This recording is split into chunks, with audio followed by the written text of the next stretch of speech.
Let's go. Meine Damen und Herren, darauf haben Sie alle gewartet. Wir erlauben Damas es y Ihnen. caballeros, lo que todos han estado esperando, Choúkrüt. What you've all been waiting for. Choúkrüt. Mesdames et messieurs, Choúkrüt.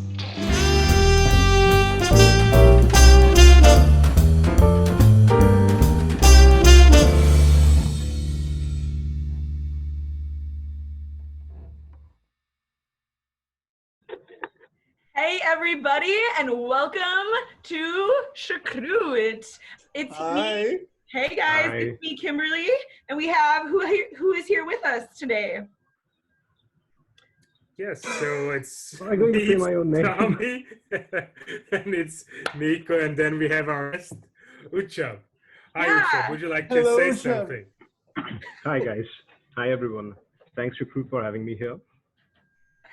So good to have you. So you're to a be here. Fulbright fellow of us. We met you in Eugene, Oregon, and it's such a pleasure to see you again because we didn't see you actually since Washington, D.C., as for Tommy Exactly. and me. Those are the two times that we met. Exactly. So can you quickly tell us what was your host institution and how went the year for you so far? Of course, yeah. So I'm placed here in New York University, and I'm placed as a Fulbright language teaching assistant of Bangla. Although I do assist Hindi classes as well. And we have a really collaborating thing going on here. So Bangla, Hindi and Urdu, these classes are sometimes clubbed together, and the learning happens together. So to be honest, I'm in more languages here than I was expected to be. It is such a nice experience. And this year has been, 2019-20, this has been a hell of a, I shouldn't use the word hell, but it comes down to it. It's okay. 2019 was good. I do agree with that. Right? Yes, I agree as well. We started off with full speed, and then we hit something. And then I don't know, what is happening for the last 2 months. I'm just stuck here in this apartment, which is a good thing too. The isolation gives you other things to do, other things to concentrate on, but I won't be too proud of this. I won't be too glad of this. It started off well. I like to think that it's still going on well. And what about you guys? How have you found it? So we tried to make the most of it, and we still try to make the most of it, and that's why we want to keep this show running. Tommy and I met Kimberly here in Minnesota, and she joined our show in January, and it was really one of the best ways to overcome February. February, right? Yeah. I knew Tommy since October, Yeah, right? that- Yes. Yeah. Sorry, I met the two of you guys. Nico and Tommy, back in Oregon, and then we met again in DC. In DC. But this is the first time I'm yes. getting introduced to Kimberly. And hi, nice to meet you. Nice to meet you. And your poem last week, it was amazing. Thank you so much for that. Thank you so much. That's so sweet, so kind. Yep. Yeah. And this week, since Utsab is really fond of poetry and is, I believe, a poetry major, right? Are you actually teaching poetry in your home country? No, actually, I was doing my PhD in my home country, which my thesis was related to poetry. Okay. Wow, amazing. Yeah. So yeah, my major is English literature. Okay. And now I work mostly on a comparative case of 20th, 19th and 20th century literature, especially poetry. So yeah, please go on. So can I ask a question then regarding that? Do you have a favorite author or poet from the English-speaking world? From the I asked the English-speaking impossible world, question. yes.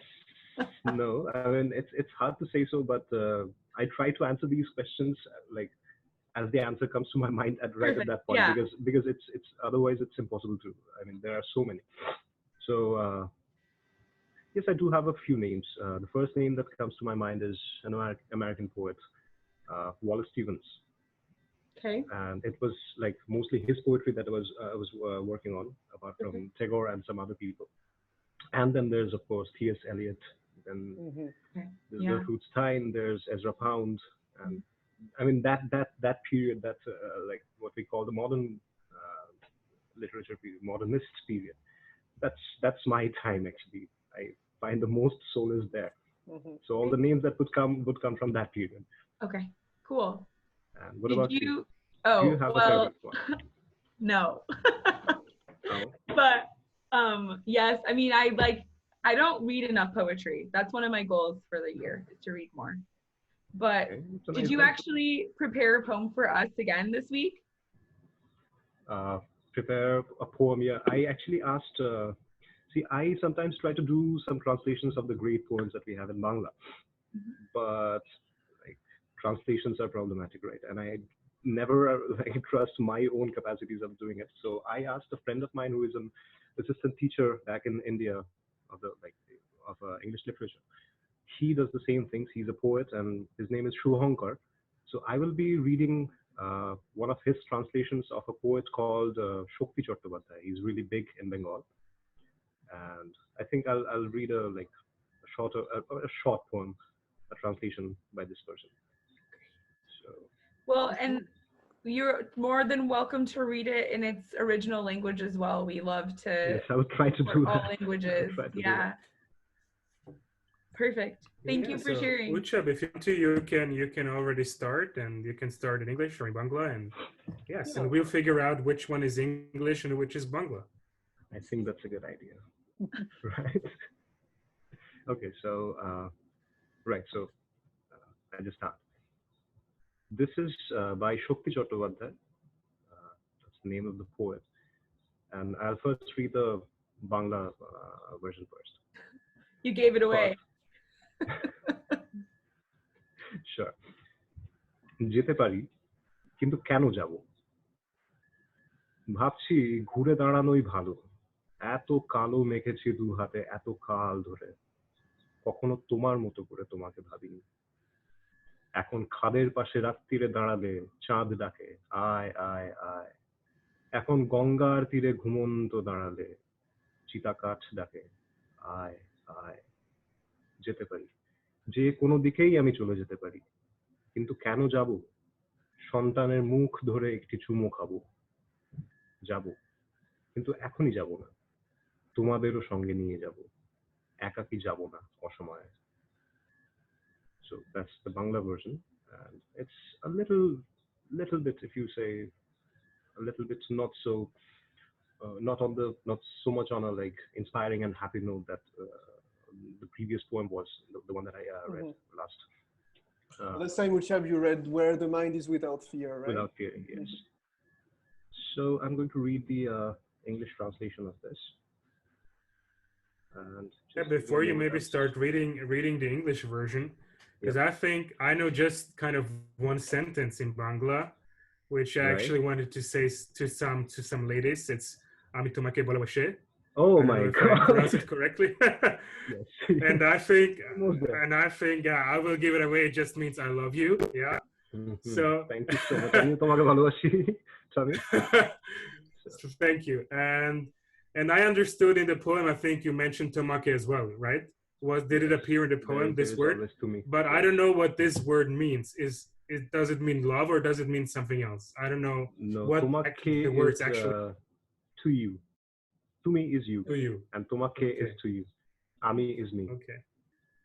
So yeah, it's actually funny, because it so happens that whenever I get interested in learning a new language, it's always because of some piece of writing, poetry. Maybe I started learning French, but like given my extent of patience, I had to stop. And then I read a few poems with my like PhD supervisor in German as well. I think she was reading Rilke, and I was very interested in that one. And recently, I've been interested in another language. I've been trying to learn that language for some time now. Let's see. If my patience does not run out, probably I'll read some poems in Italian someday. I mean, that is my new love. Yeah, of course. We Oh, would please love do. that. Oh, yeah. So okay, so I'm coming to the English translation of Okay. this one. যেতে পারি কিন্তু কেন যাব? This title, it roughly translates to I can go, I may go, but why would I? So it goes like, it's better to turn around, I think. For long, I have stained my hands in the dark. and have not seen you the way you are. Now, as I stand by the abyss at night, the moon beckons me, come, oh come, now, sleepy, as I stand by the Ganges, the pyres summon me, the pyres summon me, come, come. I may well leave, I may leave for anywhere, but why should I? I shall hold and kiss the face of my child once. I will leave, but not now. I will take you all with me. I won't leave untimely. Wonderful. That was it. Oh. Mm. Even if it maybe doesn't kind of reach all the meanings of the original language, it was really helpful to have this translation. Yes. Thank you so much for sharing that. It was very It's my powerful pleasure. in English as well. Thank you so much. Yeah. It's very contemplative poetry, right? That you just read. Yeah, it is. It is. Yeah, I feel like it deals a bit with fate, maybe, and Fate, yeah. mhm. And the human condition, maybe, or just yeah.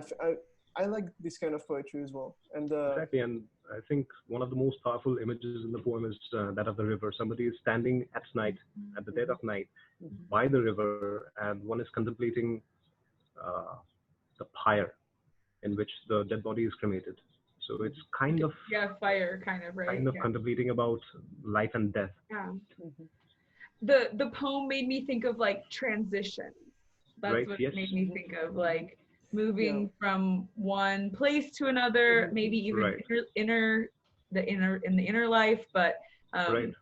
but that's like the feeling that I got from the poem, was just this like No, of course, kind of it's that. about to transition to something else. Yeah. I think in a lot of poetries like that deal with the transition, as you just said, it deals with the passage from daylight to night as well.